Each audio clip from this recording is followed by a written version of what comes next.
On the Access Podcast. Whether you've had sex or don't have sex, everyone has broken sexuality, and God can redeem anyone. God can redeem any situation. He can make anyone pure. He can make anyone white as snow. We're here to equip and mobilize you in identity and evangelism. Enjoy the episode. Well, hey, welcome to the Access Podcast today. I have my good friends, N.R. Mayo and Benjamin Lepsch with me today. How you guys doing? Doing great. Pleasure to be here. Doing very well, especially with an introduction like that. Yes. Yeah, N.R., right? Well, today we're going to be talking about sex and sexuality. This is somewhat of a recap of our series that we're doing at Access on Thursday nights. And specifically, we are going to be talking specifically about men and sexuality and sexual sin and really our identity in Christ as men, how that affects our sexuality. Although I do think this can, a gal could watch this and be encouraged by it as well. But we are going to focus on the lens of our experiences as, first of all, as men, but also our experiences as pastors and as leaders in ministry and what we've navigated through the years with ourselves, but also with people that we've been ministering to. So we're just going to jump right into it. Hope you enjoy this episode, and we're going to jump right into it. You guys ready? Oh, yeah. We're talking about sex. Let's do it. Let's talk about it. Cue the music. Cue the music. Oh, gosh. Gosh. So kind of the first thing that I wanted to navigate or just address with us is the importance of specifically like this type of conversation in talking about sex, talking about sexuality. And I think, Ben, we were talking about it before we started recording about destigmatizing the conversation on sex. Yeah, definitely. So did you have any thoughts you want to share on that? No, it's something that we have to talk about. I think it's the kind of the hidden closet topic especially in the church, is we just don't talk about it. And yet, if you look at the numbers about even just pornography addiction, and we'll get to that later, just how many people are dealing with those addictions, we need to start talking about it. Yeah, and it's not that we don't talk about it, but we typically talk about it in the do's and don'ts is how most people link the church's conversation. Don't do this, do this, right. And I think when we approach it solely from that, and when we have it to be such a taboo subject, there comes to be a lot of shame, a lot of guilt, a lot of condemnation around it. And actually bringing it out and putting it on the table and going, let's actually have a healthy, God-honoring conversation about this. Takes the shame away, starts to take a lot of the fear away, because you start to realize, wait a second, I'm not the only person who's dealing with this. But then you also realize, but there's also hope. Others have overcome this, and it's not something I have to be bound to for forever. I think there's also another aspect of talking about it within the church, and why we need to have these kind of conversations is because we get to frame them within the context, the narrative, and the story of God, His redemptive plan, and who He created us to be. Whereas we're so inundated by the conversations from community or from culture that's trying to paint us into a completely different picture, tell us a completely different idea of what the good news in this area is. So we need to have more and more of these conversations to destigmatize it and make it a healthy place that we can go and not feel shame. Yeah, when we say like we need to talk about it, I mean, we're not just saying we need to talk about sex in general. We're, like you're saying, we're saying we need to talk about sex within the framework of God's redemptive work and His story and His design. And often, and maybe the church has done a better job, maybe I just never was cued in on it, but it seems like we don't talk about it much, right? And it's an interesting idea of how the natural response of a Christian leader to approach this topic. It's interesting because we say it's bad, don't have sex, don't look at images. But all the while, like sex is very enjoyable. Like we're trying to sell a narrative of don't do this, it's bad. But then how God wired us as men and as women, He's wired us for sex and for sexual intimacy. That's right. And so when we just say bad, your body's telling you a different story. Absolutely. Your body's saying, no, good, you know, while your pastor and leaders are saying bad. And we don't frame it within the context of God's design and constantly communicate the framework of God's design. It can't just be a one-time message that you do once a year, because music, movies, Netflix shows, TikTok, just YouTube, constant. It is literally every day, all day, where we're getting messages sent to us about what sex is about and what its purpose is and how we should interact with our sexual drives and with our sexual history and everything. So that's why I just think it's so important, is that the narrative of culture is sending the message, and the church needs to be sending the message consistently of God's design for sex and creating a safe place for people to communicate their experiences, communicate their struggles and their sin, and finding redemption and hope in Jesus. Yeah.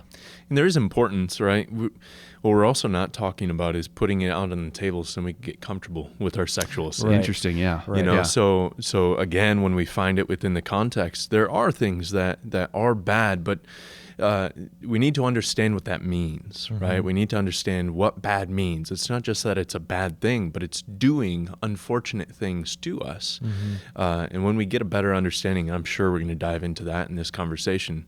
When we get a better understanding, we understand that it could both feel and be great and pleasurable, but also in the wrong context, be doing something quite unfortunate to our souls, to our bodies, to our social relationships, in different aspects like that. So, I just bring that up to say it's also not us just going, hey, let's talk about it to where, we no longer care about sexual sin. Our righteousness, or our sanctification. Yeah, but let's do it in a way that's honoring towards God's design for humanity and for who we're called to be. Yeah, we're not talking about, and I also think it's an important distinction to make here is, although we do want to talk about sex, we do want to talk about our sexual sin, we want to help people get out of hiding and talk about, you also got to be very careful who you talk about sexual sin and your sexual history and even sex with, because it's not something that we should, shout from the rooftops and tell everyone. We should actually tell trusted people. That's why community is so important. Christian friendships are so important, and people that you trust and that are following Jesus. So those are the types of people that we're recommending that we talk about these things with, not strangers, not, not coworkers, and not people who aren't going to value and care about your soul. Because people could take advantage of your story and manipulate you through knowing information about us. Sure. Absolutely. Yeah. That's real good. So let's kind of jump into this next talking point. As we talk about purity, right? There's a lot that people could think when we say the word purity, right? People have different definitions. So when I say the word purity, I don't know what sparks in your mind, and how should we define purity as it relates to our sexual history and our stance, really our standing before God when it comes to our sexual history and purity. Ben, you want to share some thoughts? Well, my first thoughts was about like all of the negative connotations that I've maybe gathered over the years along with that word, of purity and associating kind of what we were just talking about, like this, I don't know, this idea that like your sex drive is bad, and that you need to like kill your sex drive, right? And that's what that purity looks like, and that's just, a myth. That's not true. God gave us a sex drive for a reason.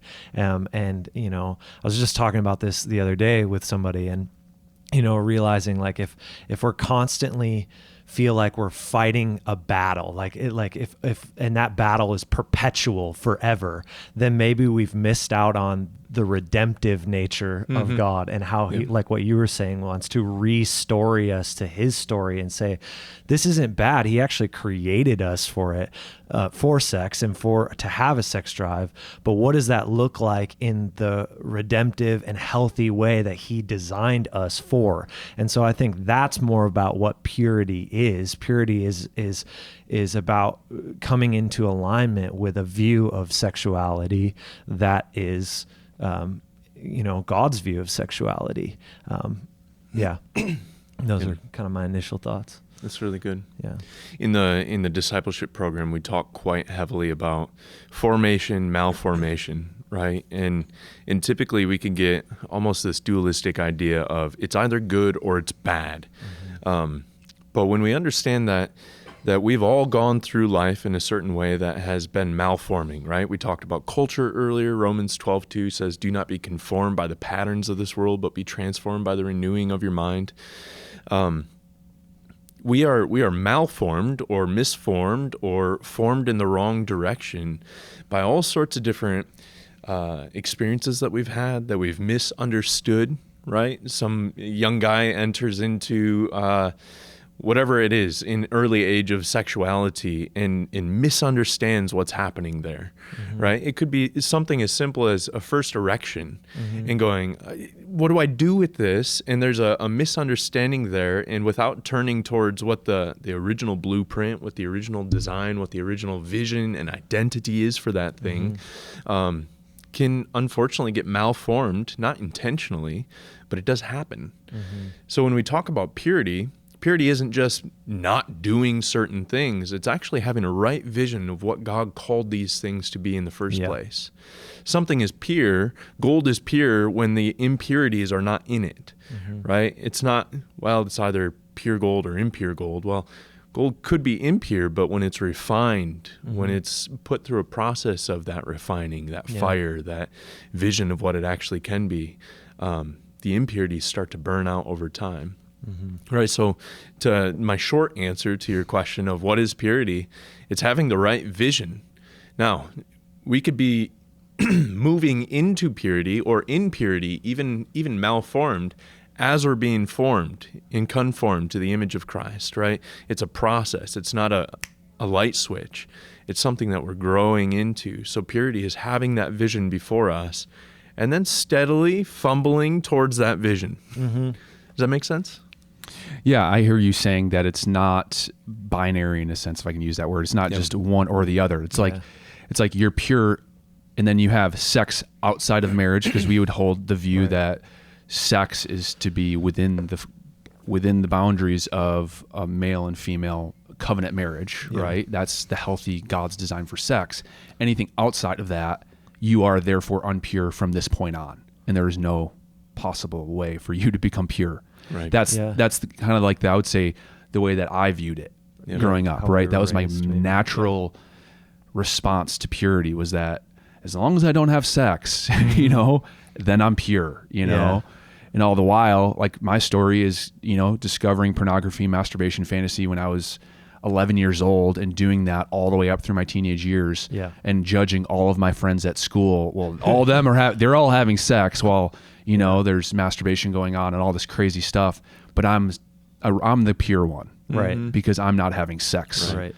And I'm just, that's where I'd say, what is purity? It's an identity. It's actually it's an identity that God gives us in Christ. That's right. Yeah. It's an identity piece that He makes us pure through the blood and through the sacrifice of Christ. And as we express our faith, and to use your words, as we get vision for what it means to be pure in Christ, we actually start living out purity, not just in deed, but in thought and in motive. Yeah, completely. I remember actually years ago, Jake, talking to you about this topic, and you mentioned that if people started asking God, or that you started asking God what sex was really about, that changed a lot of things for you. And I think that kind of sums up what we're talking here is we need to be asking Jesus, what is sex actually about?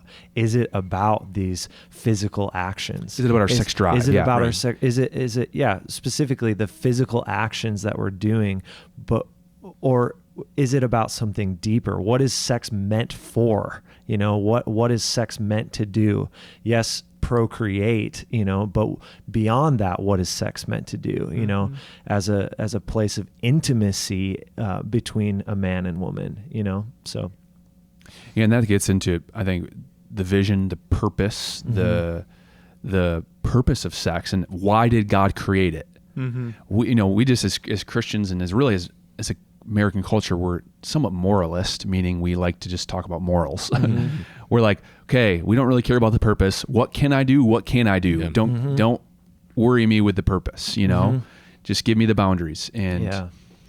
But in God's world, he's always about the purpose. Yeah. Because if you don't understand the purpose of something, then you're destined to misuse it. Right. Yeah. Even if you are married. Yeah. Right. You married couple, like, right? And I'm not Right. a married couple. You could be pure as pure can be, meaning not have sex, not watch porn, not masturbate. You get in marriage, and you could, and that's still, you're still not living in the purity that God created us to live in, because if you don't have God's view and understand it, then you can't use it for the glory of God. Yeah. I just something to add on to that. A bit of transparency for my own story. A trusted mentor in my life and I were talking, and this is in the context of me already being married to my wife and having sex. And he asked me, he said, "Are you having sex with your wife, or are you having sex with a feeling?" Are you having sex with your wife, or are you having sex with a feeling? Or are you having sex with your wife, or are you trying to medicate?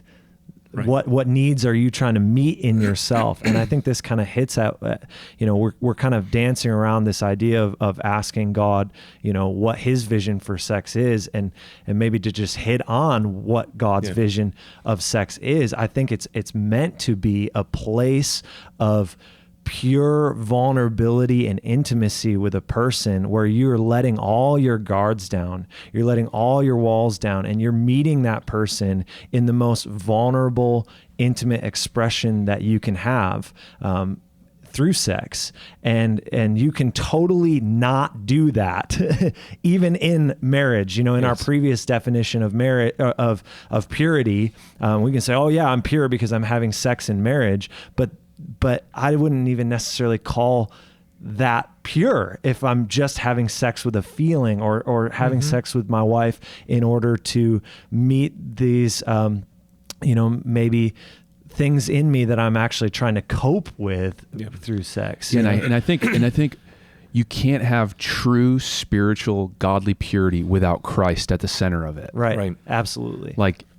Absolutely. You need Christ. Like, everything has to involve Christ and his redemptive work in order for it to be pure or righteous or holy. Yeah. And if we're doing things, anything that we do without faith is sin, right? And so if we're not doing it within the lens of God's design, we're misusing it. Right.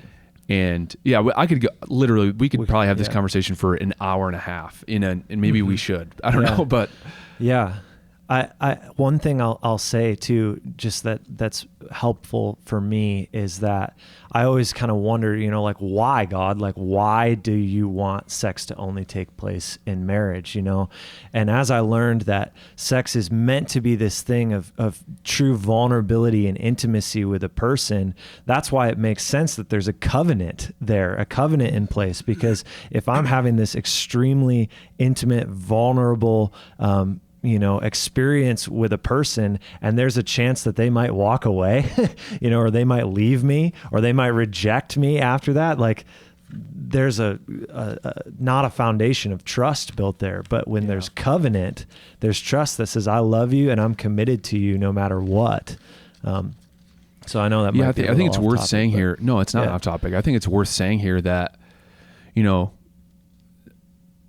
for people who have had sex before marriage, for people who are even maybe same-sex attracted, or maybe people who have dabbled in all sorts of sexual sin, right? Yeah. It's important to note here that Christ can redeem anyone. Yeah. Mm-hmm. And that broken sexuality is not just about having sex before marriage. Everyone is broken sexually. Yeah. Everyone. Yeah. Whether you've had sex or don't have sex, everyone has broken sexuality, and God can redeem anyone. Mm-hmm. God can redeem any situation. He can make anyone pure. He can make anyone white as snow. Mm-hmm. As we come to him with ourselves and we bring our brokenness to him, and we find, just like the woman at the well who meets Jesus, and she's had 5 husbands and she's living with a man who's not her, and Jesus doesn't meet her with a wagging finger saying, shame on you. He says to her, I'll give you water, then you'll never be thirsty again. Right. He's saying, I can satisfy every one of your needs. Really getting to the point that our sexual deviousness is often not because we are sinful people, but it's because we're actually we're actually broken. Yeah. Mm-hmm. And we're trying to medicate our brokenness Exactly. with sex or with pornography or with fantasy masturbation, whatever it is we fill it with. Yeah. It's this broken sexuality that we need to bring to Christ to allow him to give us our identity and really show us the purpose of sex for us and where we feel it and see it as broken. Yeah. It's interesting too, because you bring up the woman at the well. Jesus was the one who brought up her husbands. Hey, go get your husband. She's like, and he starts talking about, you've been married 5 times and the man you're with isn't even your husband. And he brings it up in order to offer her rivers of living water. He brings it up in order to bring healing. And that's an important distinction to make is, we need to understand that when Christ starts poking at these things, like you said, it's not to wave a wagging finger at these things. It's to start to say, like he was saying to the woman at the well, you've been searching for something in all the wrong places. And until you find this in me, you will continue searching, and you're going to find this pattern going over and over and over again. Right? So here she was. And apparently, like you were saying, you could be in marriage and still not be in purity. Yeah. You could be in marriage, and we don't have a whole lot of information on why she had 5 husbands. Maybe some of them died. I don't know.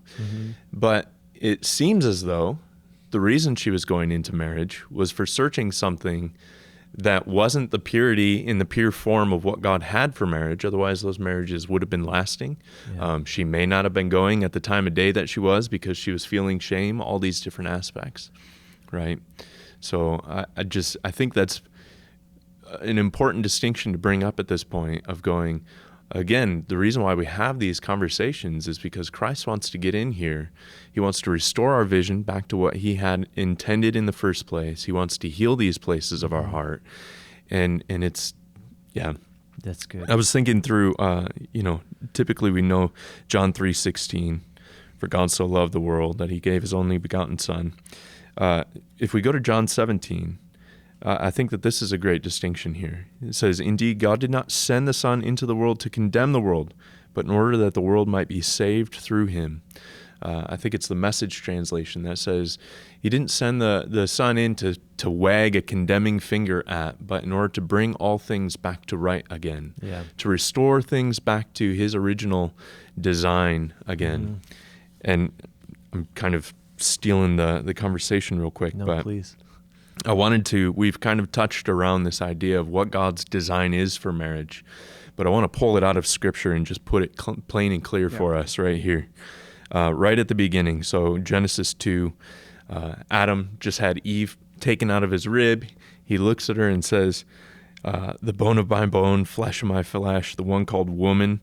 And he goes on and says, therefore a man leaves his father and his mother and clings to his wife, and they become one flesh. Hear that. They become one flesh. There's unity that happens within the sexual intercourse. There's a deep knowing that happens that creates even a safe bed for the covenant of marriage to happen. And the man and his wife were both naked and were not ashamed. And that's a beautiful picture of what God's intention is for, is when sexual identity is healthily expressed, healthily stepped into, one man, one woman coming together as husband and wife, find a place to where there's no shame, to where they can be safe and vulnerable before each other. They're modeling actually so much of the covenant that we have with the Lord for the rest of the world by being able to step into this place. And it's beautiful. It is pure. And when you step into something like that, you start to recognize anything else that I was searching for has nothing compared to the purity that this has. That I would know my wife, Emily, in the way that I know her, not because I'm going into it trying to get something from her or worshiping sex in and of itself. I'm also not worshiping Emily, but to be able to step into that and have that deep intimacy, to be known, to know, to have no shame. Like, that's a beautiful picture. And when you get that picture, and when you hear individuals who have been able to step into that and say, no, this is incredible. I feel more known in that moment than in any other moment in my life. Or even the Lord reveals how he knows me in that moment in a deep way. Like, it's profound. And we start to go, okay, that's a completely different vision than, oh, sex is no big deal. Just go out and try and get as much of it as you can, right? Yeah, we have a sex drive and we have sexual needs, and so just get those needs filled. Right. Yeah. It's so shallow and worldly. Yeah. I just want to add one thing onto that. Everything you're saying, really, I think about from the perspective of a single person. We're talking a lot from a married perspective. A single person can still grow in that place of intimacy, but it's got to happen first with the Lord, right? Yes, completely. You want to talk about that a little bit, or you want me to just continue going? Keep going. Okay, yeah. So, but just like the intimacy that is to be expressed in marriage, in that marriage covenant of being known and truly knowing each other, we can actually begin to develop that first with the Lord, right? We need to have that with the Lord and have him meeting us in that place so that we can actually be secure enough to do that with our wife in marriage, right? Mm-hmm. Because otherwise, if we're not getting our security from the Lord, like you said, I'm looking for my security in my wife, or to worship my wife, or to have my needs met through my wife, So I think for a single person, that's one way they can actually begin to healthily manage their sex drive, is actually to grow in intimacy with the Lord. Sure. Yeah, I think it's a matter of it's not saying no to sex when you're single. Right? We're not saying no to sex. We're actually saying yes, to sex. Absolutely. Yeah. And I think that's the distinction. That was the change for me when I think I was probably 21. And I listened to, and I've shared this before, but I listened to a message from Dan Mohler, and he said something, and it rocked my world, like rocked my world. And it's a little graphic, but I'll make it a little more family friendly. But he said Adam was not walking around the garden with an erection. And then God did not create Eve so that Adam could have his sexual needs met. And I think, and that's silly to kind of think about, but it's like, no, how much was my growing up thinking like, I have sexual needs, and marriage is so that my sexual needs can be met, and so that I'm not this ravenous beast going out there, and so that's what marriage is for. It's like, no, Eve was created, like you were talking about, so that for intimacy, and so that Adam could lay down his life for her. Completely. It was love. Yes. Completely. Adam was made in the image of God, which was the image of love, but he had no person in order to lay down his life for. Right. And so Eve was actually made so that Adam could serve and lay down his life for her. Yeah. And then sex was a union, and we could talk about the biology of what happens in sex and the chemical reactions in the brain, but there's crazy unity that happens spirit, soul, and body in sex. Yeah. And it's actually a driving force, and there's this unity that comes, like I said, spirit, soul, and body, so that I have this, it's like I want to lay down my life for Abby. You know what I mean? And it's not because sex, but it's because that is actually a driving force for my intimacy and my desire to love my wife. And it's actually a picture of how Christ loved the church, right? And so when my mind was in a sense renewed to see sex not as a need to be met, but an avenue in which God could get glory through my life. Yes. That's huge. I at that point could say yes. Yeah. Yes to sex. Now, did that mean I never made a mistake from that point on? No, not at all. Right. But I had a vision. Yeah. And that vision helped me create boundaries, and those boundaries helped me to walk into marriage more pure than I ever thought I could ever be. Yeah. If that makes sense. No, absolutely. Yeah, and what you're hitting on there too is how our culture teaches us to objectify women. Totally. To use them as a sex object to accomplish our needs, and to find fulfillment. What I tell couples, this is just a funny thing. What I tell when I'm doing pre-marriage counseling and we talk about sex, I say, okay, God is not going to be closing his eyes and giving you space once you have sex. That's right. He's not like, okay, Holy Spirit, okay, Jesus, Yeah. let's just walk out of the room and let's just do their deed because that's dirty. We don't want to be in there. And I say, no, that like the Holy Spirit is more present in your bedroom on that night than ever before in your life. Yeah. And you actually get to encounter Holy Spirit in a way that you've never encountered him before, which is in the union of two becoming one. Right. And if you don't think God's there, then then you've been swept away into a view of sex that is not biblical. Yeah. And that's not the way God designed it, if that Completely. makes sense. And I think there's even, if we can expand out for a moment, because you're making a lot of really, really great distinctions that I think we need to point out, I think part of the reason why we have an unhealthy vision of sex is because we've also lost the vision of marriage, right? Like marriage is the bed in which sex makes sense, right? That's the entire vision is within the context of marriage. And like you said, I marry Emily in order to lay my life down for her, not to get things from her like we were talking about earlier. And when we have this unhealthy and malformed picture of marriage, it naturally leads to a malformed picture of sex. Because as soon as we lose the context of what marriage is, we lose the context of what sex is. Yeah. Emily and I were doing wedding photography for 5 years, and we did both secular and Christian weddings. And what I noticed on the secular, and what I noticed started to creep into the Christian marriages, is the moment you got to the vows. What's starting to happen within the vows of marriages is they start to become like love poems to one another. I think you're so beautiful. You are so sexy. And it's essentially what it's saying. That's not what a vow is. No. That's not what the vows of covenant of marriage is. What I'm vowing to my wife is I'm going to lay down everything I am for the sake of you. And you're already creating a space to where that union, that intimacy can be found. And then you take it even further when you consecrate the marriage. And then every time you consecrate it from there on out, there's a deep, deep union. And I think the young couples or the young individuals, let me say it from a single aspect, when we're talking about how the singles are wrestling with this, I think one of the things that we can encourage young single men and women to do is to think much further down the line and get a healthier vision for what marriage is going to be for you. Because what I see from the young people in the church is those who have a high view of marriage have a high view of sexuality.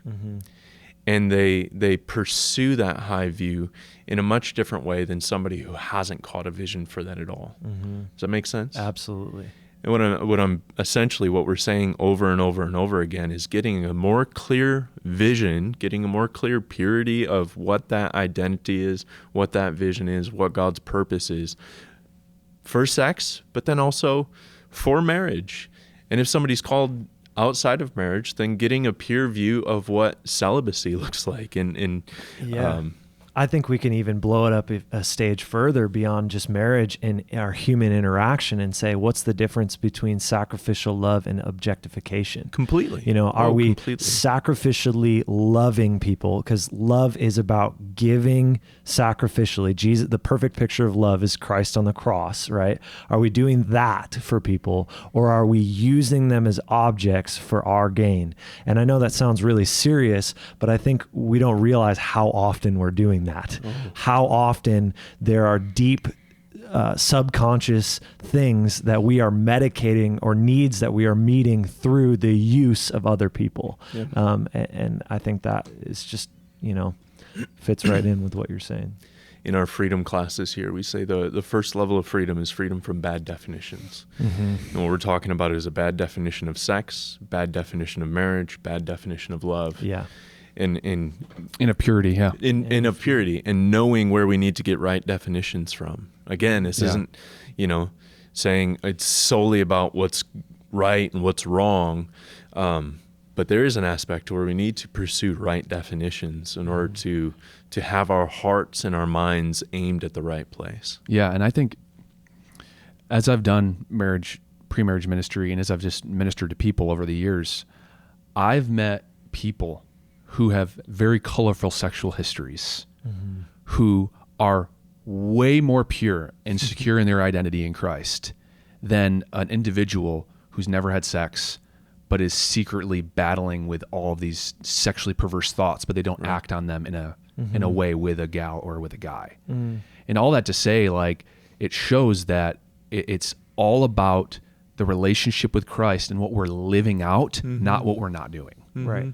And as we kind of move forward in this conversation, we have a little bit more time left. I don't know, 5 minutes. I wish we had more time, but I do want to, for the last 5 minutes, talk about pornography, right? So we're talking a lot about, right, vision, kind of like maybe a little higher view of sex and creating those good definitions, which is important.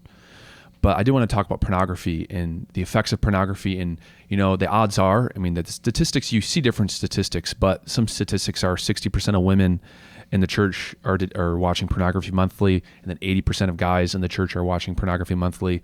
And I know you've ministered in the church for a while. You've been 10 years, and I've been for a while, and it's like, it's a huge deal. It's huge. Right. It's most people, if they're not actively watching porn, have watched it or are watching it periodically. Right. And so any thoughts on that, and any recommendations or any just pieces of hope that we can offer to people in the last 5 minutes? Yeah, I just want to kind of make a statement of grace to people struggling with that, because there's so much shame associated with that. And as you said earlier in our conversation, we don't ever want to be comfortable with our sexual sin, but I do think we need to extend some grace, because especially in ministering to students, I just see so much shame over this topic, and just thinking that I am the scum of the earth. I am the lowest of the low because I can't get out of this.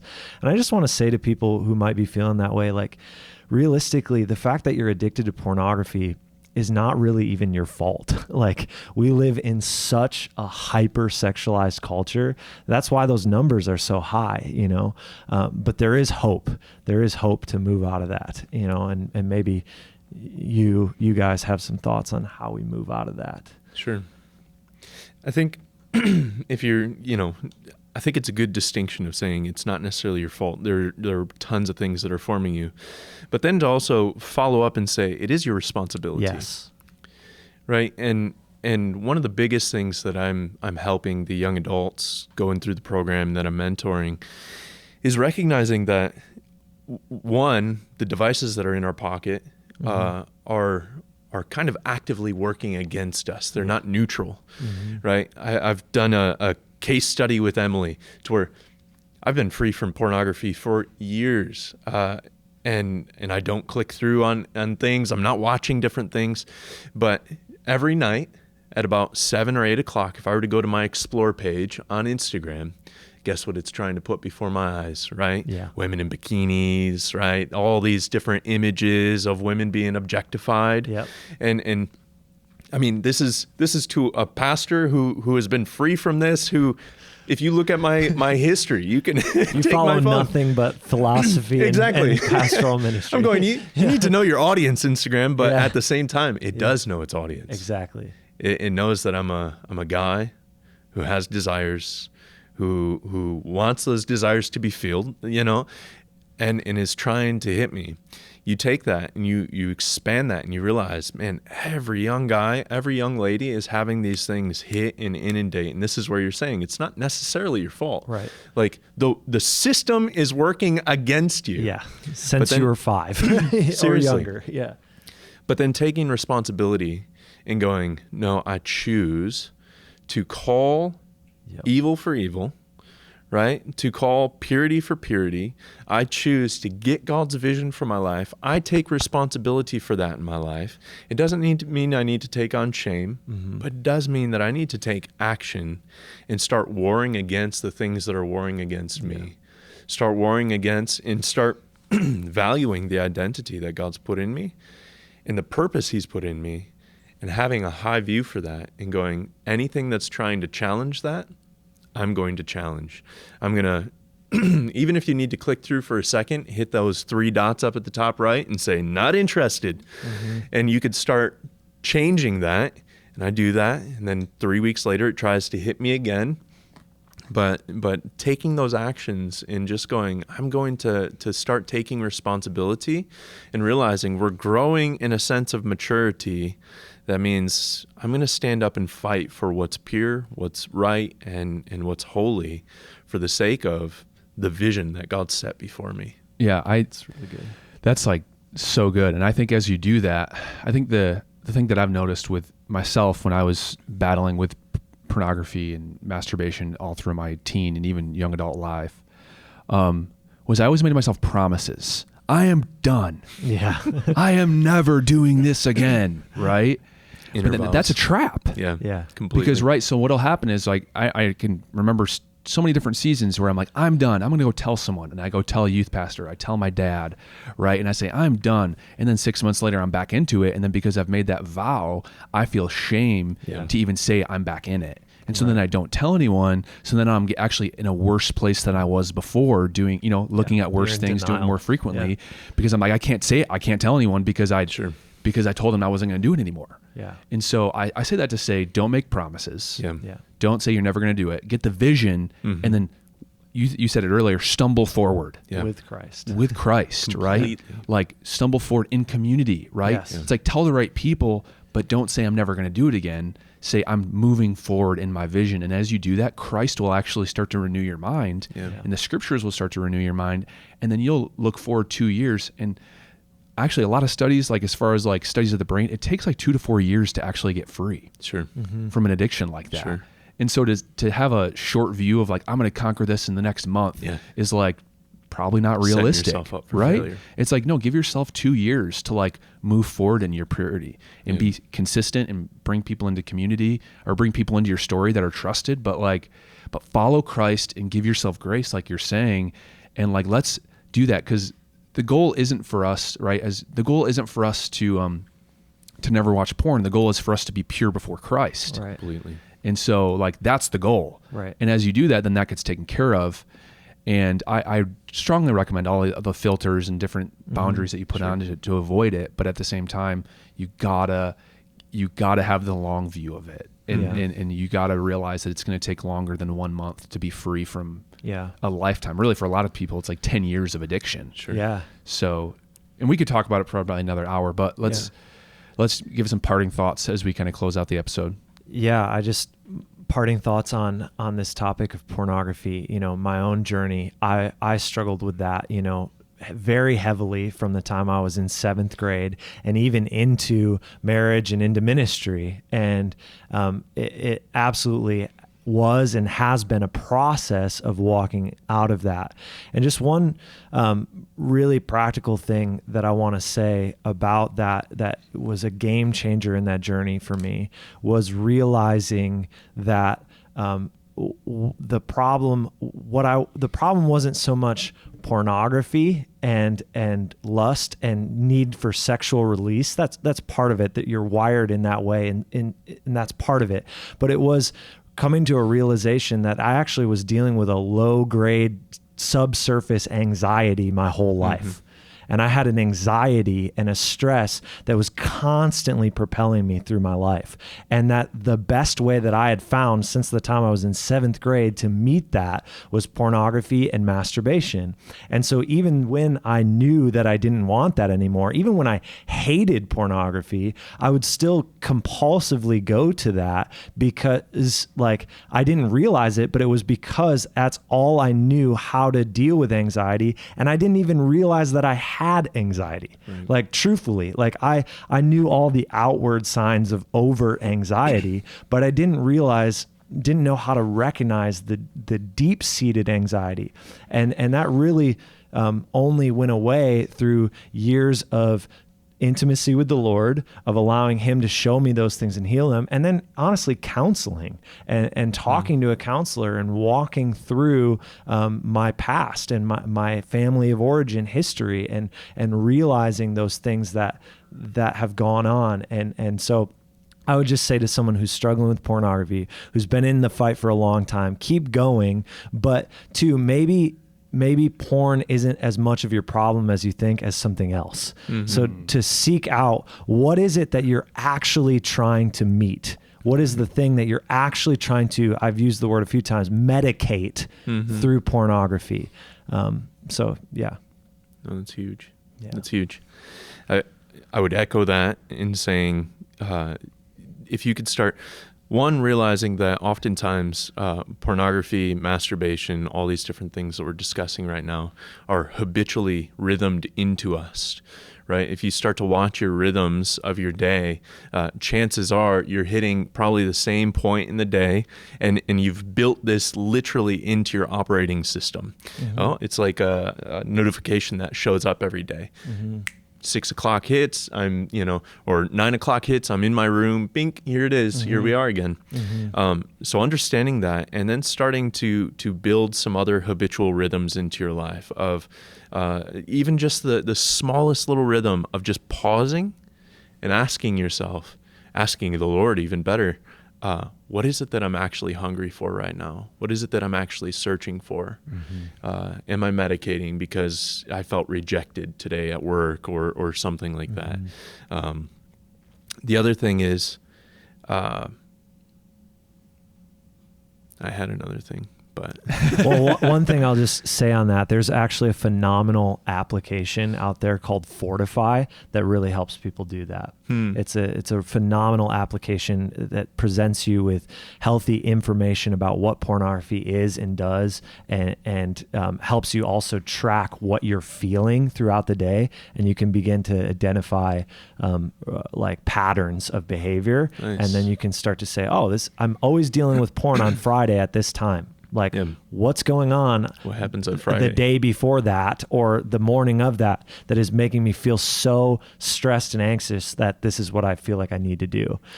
So that was an app that really helped me in my journey. So I recommend it, Fortify. That is amazing. That's so good.